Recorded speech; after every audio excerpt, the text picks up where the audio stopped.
Un buen líder, lo primero que tiene que tener para mí es un afán de servir al grupo. O sea, un buen líder no es alguien que manda al grupo, sino alguien que inspira.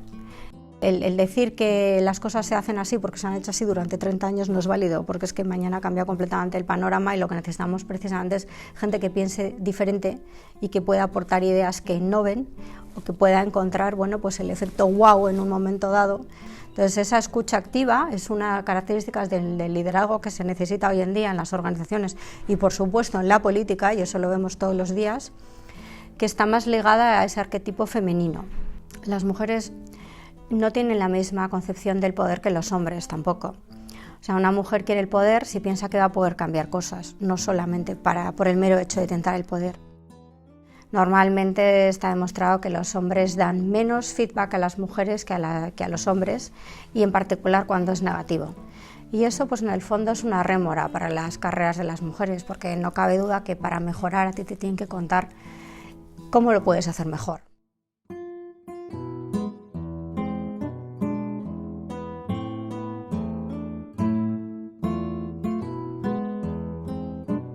Hola, ¿qué tal? Bienvenidos a una nueva entrega de Lave Talks. Hoy tenemos la suerte de tener con nosotros a Miriam Izquierdo. Ella es abogada, economista, es la fundadora y presidenta de Women Forward. Hola, ¿qué tal, Miriam? Bienvenida. Pues muchísimas gracias por invitarme a estar aquí con vosotros, un placer. Cuéntanos un poco qué es esto de Women Forward. Pues Women Forward es una fundación que tiene por misión promover la creación de valor en las organizaciones, poniendo en valor el liderazgo femenino. Women Forward nace como consecuencia, si quieres, un poco de la investigación científica. Nace cuando un catedrático noruego me invita a entrar en su grupo de investigación, en el que participan pues más de 40 universidades de varios países del mundo, y yo veo pues que su investigación crea mucho valor y que vale la pena contarla a las empresas. Y es esa idea que yo manifiesto a este catedrático de ver cómo contamos esas investigaciones y ver cómo esas investigaciones pueden ayudar a las empresas a ser más competitivas, a atraer el mejor talento y a ser capaces de retenerlo. Y bueno, pues un poco hacer todo lo que las investigaciones a veces dicen, ¿no? Mejorar la dinámica en los consejos, aumentar o saber dirigirse mejor a los consumidores, considerar más ópticas de distintos stakeholders, todas estas cosas, ¿no? que normalmente manejamos en las investigaciones y que pondremos en conocimiento de todos el 4 de noviembre en la primera investigación que hemos hecho, en el que hemos hecho un recopilatorio de todo esto para contarlo. No sé si nos puedes adelantar un poquito las conclusiones. Pues sí, en las conclusiones hacemos recomendaciones para las mujeres, recomendaciones para los hombres, para las empresas y para la administración. Pues dentro de las recomendaciones para las mujeres, pues por ejemplo, tenemos cosas como pues el aprender a negociar muchas veces, ¿no? El no dejar pasar las cosas, el aprender a recibir feedback negativo, pero sobre todo para los hombres aprender a darlo. Normalmente está demostrado que los hombres dan menos feedback a las mujeres que a los hombres, y en particular cuando es negativo. Y eso, pues en el fondo, es una rémora para las carreras de las mujeres, porque no cabe duda que para mejorar a ti te tienen que contar cómo lo puedes hacer mejor, no ya lo que haces mal, sino cómo puedes hacerlo mejor.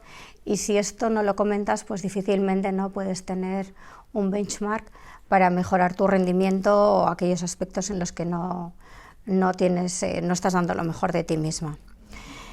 Luego, para las empresas, pues hay muchísimos temas, ¿no? Desde impedimentos o barreras en el interior de las organizaciones a nivel de la estructura, falta de alguna manera de coordinación entre los mensajes del CEO en empresas muy grandes y los jefes de línea, los que no llegan, todo el tema de la corresponsabilidad, que es importantísimo, que se tiene que de alguna manera incorporar a la cultura empresarial.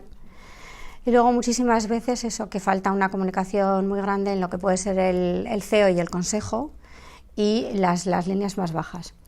Y luego, para la administración, que es en lo que nos queremos centrar, pues hay dos conclusiones fundamentales. Bueno, aparte de hacer medidas de acompañamiento, como la que puede ser la de los permisos de paternidad, que es muy importante pues un poco para igualar las condiciones laborales, El instituto, hay una investigación muy interesante del Instituto Petersen que se ha desarrollado en más de 70 países, que dice que está demostrado que las mujeres llegan más fácilmente a las altas esferas de decisión en las empresas cuando los países tienen medidas de acompañamiento, no tanto ya las cuotas de género, sino medidas de acompañamiento que lo que hacen es, bueno, pues crear las condiciones o las bases para que una estructura pueda actuar en condiciones de igualdad y las mujeres puedan tener esas oportunidades iguales.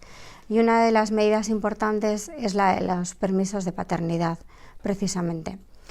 Y luego una medida fundamental en la que hemos basado parte de la actividad que hemos desarrollado a lo largo de este año es medir, porque lo que no se mide no existe al final.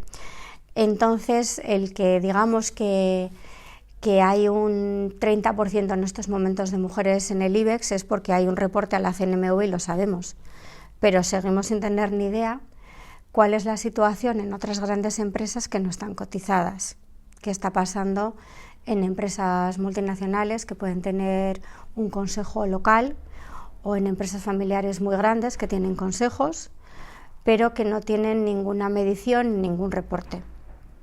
Entonces, en unos momentos en los que nos encontramos en un capitalismo diferente, en el capitalismo de los stakeholders, pues es cada vez más importante incluir diversidad en esos consejos.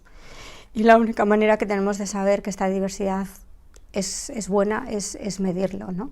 Entonces, aconsejamos a la administración que cuente con el índice que hemos desarrollado en la plataforma de Women Forward, un índice de igualdad y competitividad, no solo ya para conocer únicamente las mujeres que puede haber en la alta dirección, en los comités de dirección y en los consejos de administración, sino también más abajo, sobre todo en empresas de sectores complejos, pero también, pues si hay una mujer CEO, si hay mujeres presidentes de los consejos, cuál es el número de mujeres por porcentaje de directivas, en fin, varios parámetros que se tienen en cuenta, pero también la valoración de cómo se están haciendo las políticas de igualdad.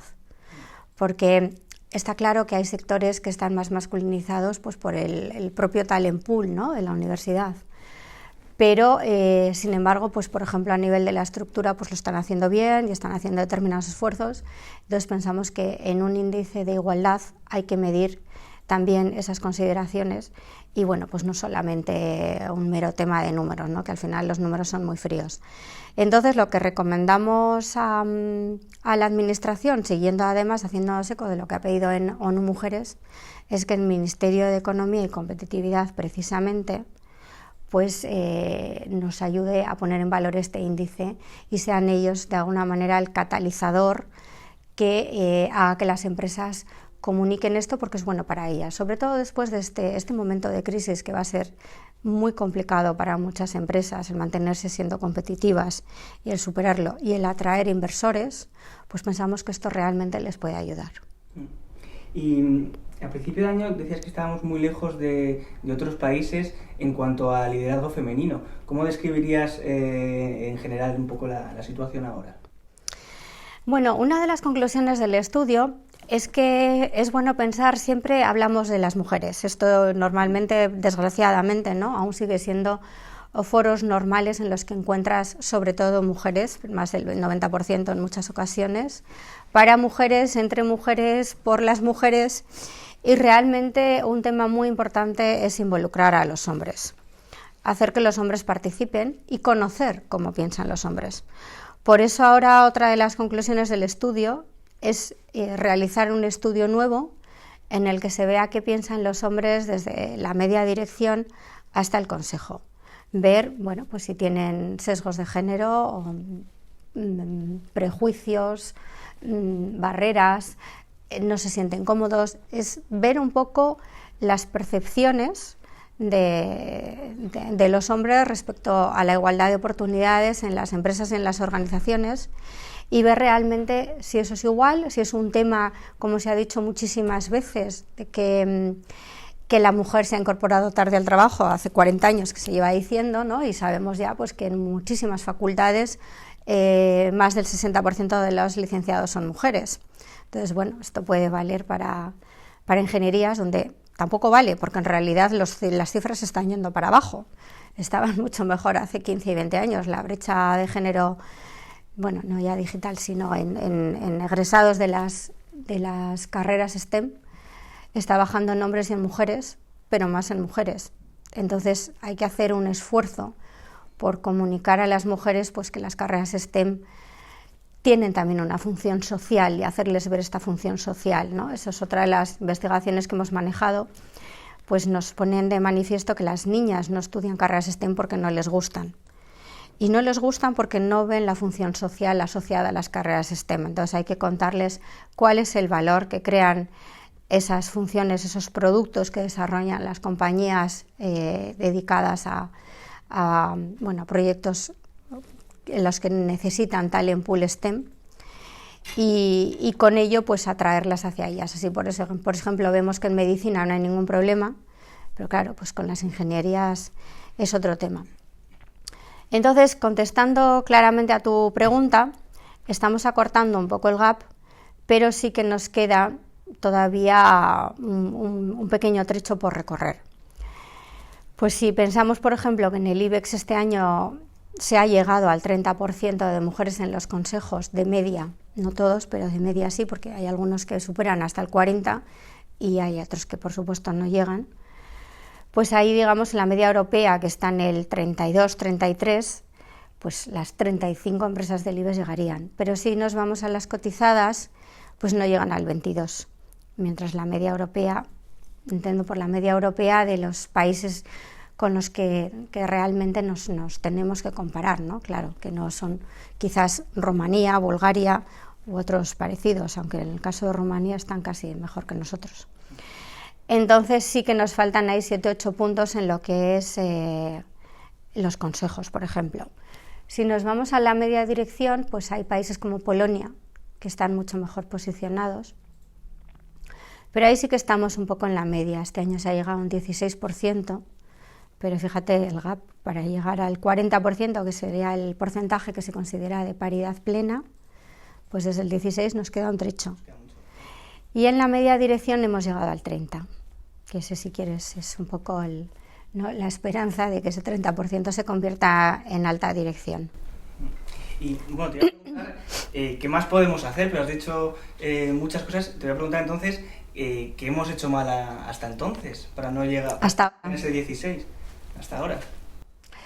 Bueno, pues yo creo que es un poco un conjunto de factores. Primero, que había falta de sensibilidad en el mercado, en las estructuras empresariales, un poco lo que te decía de estas barreras. Por supuesto, pues falta si quieres, de esa legislación que facilite las medidas de corresponsabilidad. Pero también hay muchos temas, como te decía, de sesgos de género, de percepciones de los hombres y también de las mujeres. Pues mujeres que en un momento dado no se han atrevido, mujeres que también pues a lo mejor han tirado la toalla, o que piensan que no les merece la pena el luchar por tener esa ambición o por llevar a cabo un objetivo o no tenerlo claro también muchas veces, ¿no? El hacer un poco la carrera de los maridos, el pensar, bueno, pues es que esto es muy complicado, o las mujeres normalmente solemos tener una panoplia de intereses más rica que los hombres.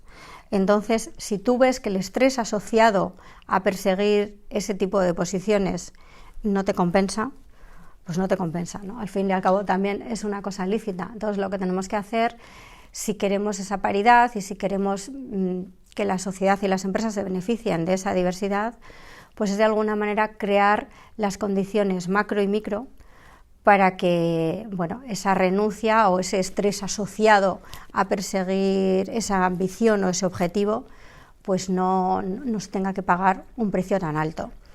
Con respecto a lo que decíamos de las estructuras, las mujeres no tienen la misma concepción del poder que los hombres tampoco. O sea, una mujer quiere el poder si piensa que va a poder cambiar cosas, no solamente por el mero hecho de tentar el poder. Entonces, cuando tú ves que en una estructura es imposible cambiar nada y estás ahí para hacer un papel y seguir que las cosas sean parecidas y que haya una cierta inercia, pues tampoco tampoco es atractivo para las mujeres. Entonces, ahí hay una serie de cambios que hay que hacer, como te decía, macro y micro. Y de las mujeres también, pero para los hombres. Las mujeres ya es una cosa bastante frecuente que yo oigo en muchos foros, dicen que cuando quieren hacer carrera piensen con quién se casan. Y bueno, ahora que estamos aquí en un despacho de abogados, pues es fundamental, ¿no? Desde el régimen matrimonial, que es muy importante también, ¿no? Estamos encontrando y veremos ahora en estas generaciones que se están jubilando, pues realmente problemas de auténtica pobreza, ¿no? Mujeres que se han divorciado a los 50, 50 y pico y llegan a la jubilación prácticamente sin nada, porque se casaron en un régimen de separación de bienes y cuando se divorciaron se fueron con casi nada, y cuando llegan a la jubilación pues lo que tienen es nada, porque no tienen a lo mejor una pensión, o la pensión que tienen es ridícula. ¿Cuándo vamos a conseguir esa igualdad? ¿Cuándo crees tú que se va a alcanzar? Bueno, pues eso dependerá de nosotros. Dependerá, pues nosotros desde Women Forward lo que te puedo decir es que lo intentamos con toda la energía y con todo el entusiasmo, ¿no? Intentamos hacer ver, yo creo que esto es un tema mucho también de hacer ver a los hombres, a las empresas en particular, a los que crean trabajo, esos beneficios para ellos. Por supuesto que es un tema de justicia social, pero bueno, a veces la justicia social no es la que más mueve, ¿no? Entonces, yo creo que hay una labor que hacer por parte de la sociedad, de la administración, de las mujeres y de los hombres. De las mujeres y de los hombres en esas estructuras, de hacer ver a los que toman las decisiones de cómo la diversidad es rentable, ¿no? Que es lo que el lema un poco que se decía, la diversidad paga. Yo creo que en estos momentos, la sociedad está en un punto de inflexión en el que ya es muy difícil volver hacia atrás y que esto va a ir mejorando, porque cada vez, pues lo que te digo, se está pasando, pues sobre todo ya pues con esta etapa de COVID, pero ya desde la crisis anterior, a este nuevo capitalismo en el que digamos que el único beneficio de las empresas no es maximizar el valor del accionista, algo que yo, por ejemplo, cuando colaboré en Harvard Business School con un profesor, solamente oía esto en sus cursos, y cuando yo le decía pues que eso estaba muy bien y que por supuesto sería uno de los objetivos fundamentales, pero bueno, pues ya vimos en la crisis del 2008 y en la crisis de Volkswagen, pues que maximizar el valor del accionista y pensar en el corto plazo realmente no es rentable para las empresas, no es bueno para la sociedad, no es bueno para los consumidores y destruye valor. O sea, uno de los valores más claros que se ha destruido en las empresas es precisamente este cortoplacismo de Volkswagen, ¿no? Entonces las mujeres aportan esa versión más a largo plazo, ¿no? Por su naturaleza interna de ir a esos cuidados, a pensar qué puede pasar el día de mañana, al tener de alguna manera pues ese pensamiento siempre que va un poco más allá de tener que preservar. Entonces, ¿qué es lo que hay que hacer? Pues yo creo que hay que pensar más cómo integrar a las mujeres, intentar cambiar esa mentalidad de hombres que no vean todavía eso y bueno, pues hacer acciones en este sentido y mucha sensibilización y comunicación. Has dicho una palabra que me parece clave, que es diversidad. Diversidad no solo de género, sino que también te he escuchado en otras entrevistas, me parece muy interesante que tiene que haber en los consejos otro tipo de perfiles, perfiles de comunicación, perfiles de marketing, no solo perfiles financieros. No sé si crees que esa diversidad de sectores, diversidad de género, diversidad también de personalidades, enriquece un consejo de administración, una empresa. Sin duda, sin duda. Uno de los temas fundamentales, que yo creo que también hay muchas empresas que no tienen suficientemente asumido, sobre todo muchas empresas familiares, si nos vamos al IBEX podemos encontrar a lo mejor algunos consejos, pero en empresas familiares es muy típico. Para que un consejo de administración cree valor tiene que haber una buena dinámica, y esa dinámica solamente se consigue si hay una participación fluida y hay una integración como un team, ¿no? un equipo de todos los miembros del consejo. De nada me vale tener a las personas más competentes del mundo en un consejo de administración si tiene unos conflictos afectivos que lo único que hacen es, pues, de alguna manera, intentar sobresalir por encima de los demás e intentar denostar las opiniones de los demás, y en vez de intentar sumar, intentar que los otros resten. O intentar que una persona sea absolutamente lidere el consejo, bueno, utilizando mal la palabra liderazgo, mande en el consejo, digamos, y no recabe todo el conocimiento de los demás, porque ese es el ejercicio de un consejo, ¿no? O que en un consejo haya lo que se llama el group thinking, ¿no? O sea, que haya un seguimiento absoluto de la mayor parte del consejo hacia una persona que de alguna manera ejerce ese mando en el consejo, y no estemos aprovechando, pues, ese pensamiento crítico del resto de los consejeros, es el lanzar retos, ¿no? Muchas veces se entiende como incluso deslealtad, ¿no? Exactamente. O sea, en un consejo la lealtad tiene que ser, pues, realmente a los valores de la empresa, por supuesto, pues, a la confidencialidad y a temas que vienen un poco de per se de lo que es un consejo. Pero no puede ser, la lealtad no puede ser el que todos piensen iguales, porque eso no crea ningún valor.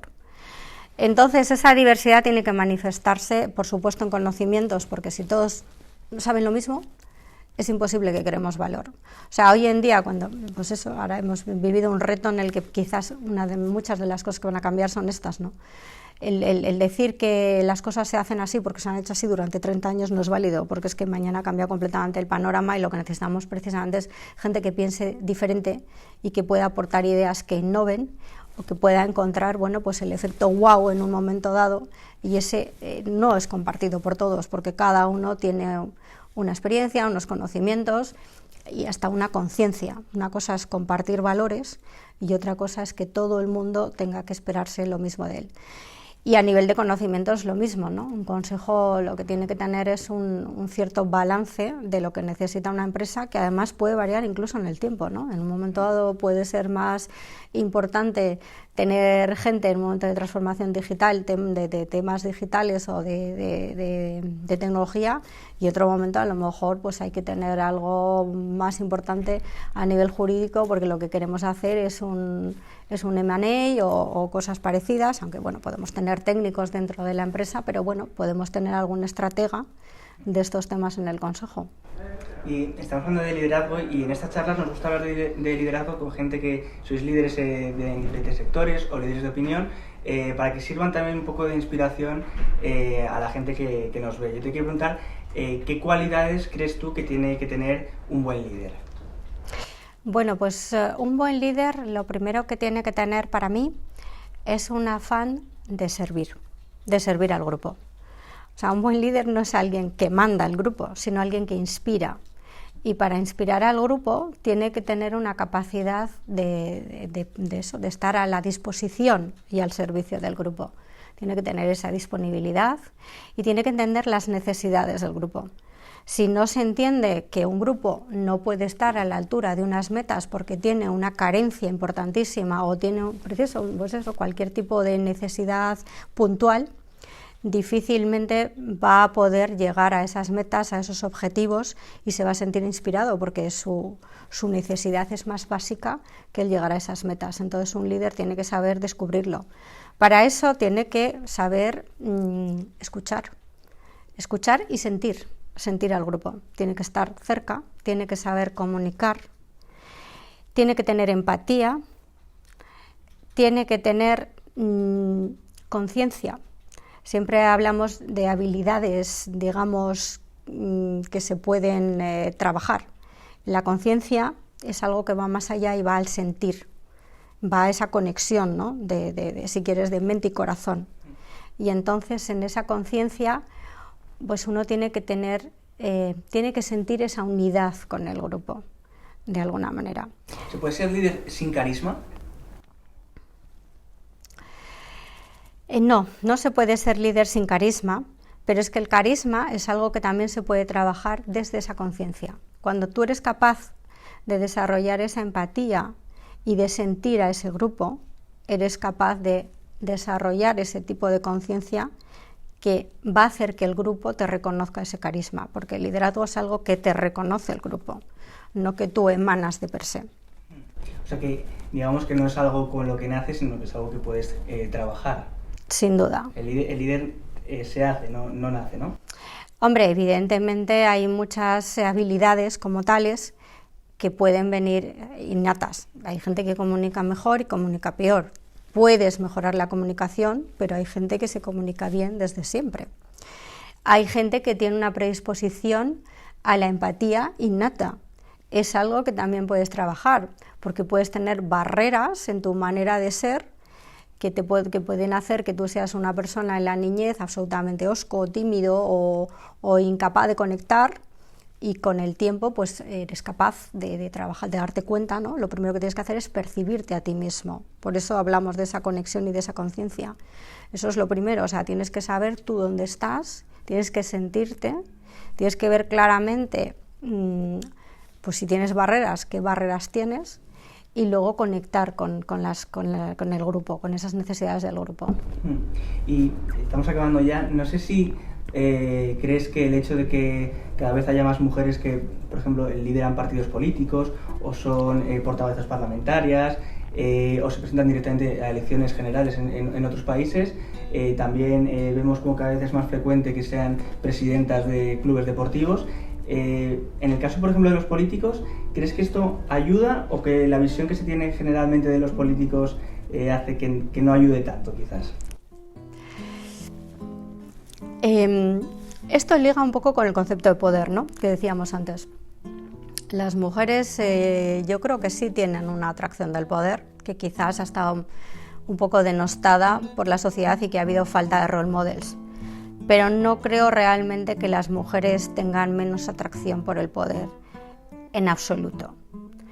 Hay estas barreras que decíamos de que no les compensa y esa falta de role models, con lo cual no se han visto a sí mismas, y luego pues hay, digamos, pues ha habido unas ciertas barreras y sobre todo ha habido muchas barreras por parte de los hombres. O sea, esto que dices, pues por ejemplo es un tema en España, nos falta mucho por mejorar, porque pues no tenemos ninguna líder de ningún partido político, por ejemplo. Y ahí desde luego ligamos con el tema del liderazgo femenino, en el que pues ahora se está viendo que las características, digamos, no sé si propias, pero que pueden estar más asociadas al arquetipo femenino, pues son las que necesita el liderazgo actual, que empiezan pues por ese saber y el escuchar, el tener una escucha activa, ¿no? O sea, las mujeres tienden a escuchar antes de escucharse a sí mismas y empezar a hablar y a decir a los demás lo que tienen o pueden hacer. Entonces esa escucha activa es una característica del liderazgo que se necesita hoy en día en las organizaciones y por supuesto en la política, y eso lo vemos todos los días, que está más ligada a ese arquetipo femenino. Todas estas son características importantísimas de un político y que estamos viendo en las líderes mujeres políticas y que lo hemos visto en la gestión de la pandemia, por ejemplo. Y ya para terminar, quiero que señales, pueden ser conocidas o más anónimas, algunas mujeres líderes que quieras destacar, de diferentes sectores. Muy bien. Pues yo admiro muchísimo a Benazir Bhutto. Primero, bueno, pues porque me parecía una política importantísima, tenía unos rasgos innatos de liderazgo, fue capaz de promover muchísimas cosas en su país, siempre supo escuchar y tenía un equilibrio muy importante.